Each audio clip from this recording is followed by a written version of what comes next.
औषध नाही, इंजेक्शन नाही, आता ऑपरेशन शिवाय पाठ आणि मानेच्या दुखण्यापासून आराम मिळवा. NC वेलनेस सेंटर, नवल पेट्रोल पंपासमोर, रेल्वे लाईन, सोलापूर. सर्कलचं जो काम रडखडलेलं काम आहे की गेल्या अनेक वर्षापासून इथं काम थांबलं होतं, त्या कामाचं पाठपुरावा व्हावा व पुन्हा या इथं तितक्याच थाटामाटात बसवेश्वर महाराज इथं त्यांची मूर्तीची स्थापना या ठिकाणी व्हावं, यासाठी उपस्थित सर्व समाज बांधवांचं या ठिकाणी मी मनपूर्वक आभार मानतो.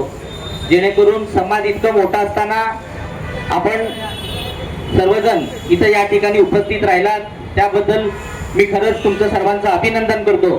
त्याचबरोबर या ठिकाणी मला खेदही व्यक्त करू वाटतंय, कारण इतका मोठा समाज असताना या समाजाचा इथं जर श्रद्धास्थान असलेले बसवेश्वर महाराजांच्या पुतळ्यासाठी हे जे आंदोलन करावं लागत आहे, त्यामुळं खरंच यातलं आपली अपयश आहे, कारण आपण कधी एकत्र आलेलो नाहीये.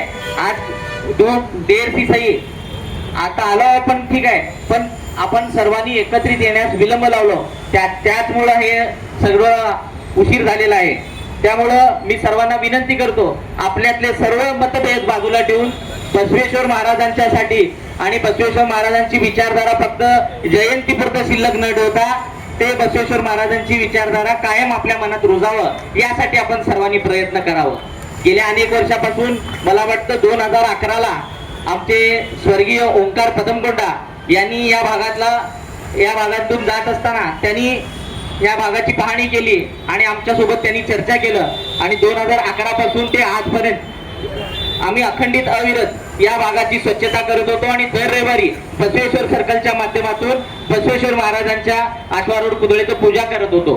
आता माझ्या मित्राने अमित रोडगेंनी सांगितलं की 25 लाख रुपयाची निधी आमदार साहेबांनी दिली. तत्काळ कृष्ण विखे पाटलांना पाठपुरावा करून 2022 रोजी आम्ही ती निधी मंजूर करून घेतली. बसवेश्वर सर्कलच्या माध्यमातून ती निधी मंजूर झाली. त्यानंतर आमचे मनीषभाई काळजे यांनी देखील या ठिकाणी 40 लाख रुपये मंजूर केलं. त्यानंतर परवा आता भयांनी सांगितल्याप्रमाणे इथलं जो चबुतरा पाडला गेला, त्यासाठी देखील माननीय आमदार देवेंद्र कोटे यांच्या माध्यमातून देखील 20 लाख रुपये निधी आणले गेले.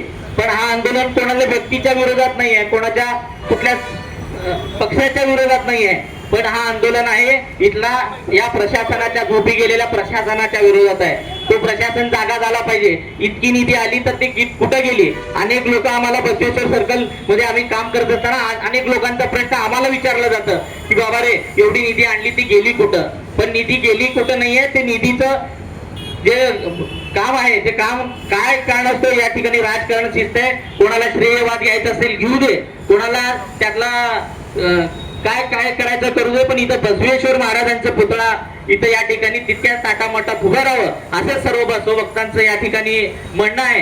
त्यामुळं सर्व बसवभक्तांनी, आता मला वाटतं जयंतीत देखील आपले 2 मध्यवर्ती मंडळाचे अनेक इथं पदाधिकारी असतील, पण त्यांनाही माझी विनंती आहे, 2 मध्यवर्तीचे मिरवणूक निघत असतील तर निघू दे, 2 नाही 10 ठिकाणून निघू दे.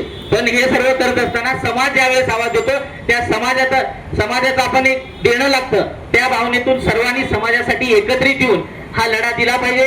आणि नक्कीच आपण या लढ्याला कालपासून आता जसं आम्हीजींना फोन आलं, जसं आमच्या राजशेखर बुरकुले साहेबांना फोन आला, तसं आमच्या गुरुराज पदमकोंडाला मला देखील फोन आलं प्रशासनाचं, आणि त्यांनी देखील येत्या 8 दिवसात या कामाची सुरुवात होईल असं आम्हाला आश्वासित केलं. पण आंदोलन थांबवा असं म्हणलं, पण आंदोलन करणार आम्ही एकटा नसून हा समाज आहे, ह्या समाजाचा या भावना आहेत, ह्या तुम्हाला समजून घ्यावं लागतील. वर्षापासून कंबरदुखीचा त्रास जाणवू लागला. जवळपास माझे आज 20 सेशन झाले, तर मी आज ठणठणीत बरा आहे. खरोखरच मी ह्या सर्वांचा आभारी आहे. मला 1 मिनिटही बसता येत नव्हतं, परंतु NC वेलनेस मध्ये मला ट्रीटमेंट घेतल्यानंतर आता जवळजवळ 1 तास बसता यायला लागला आहे.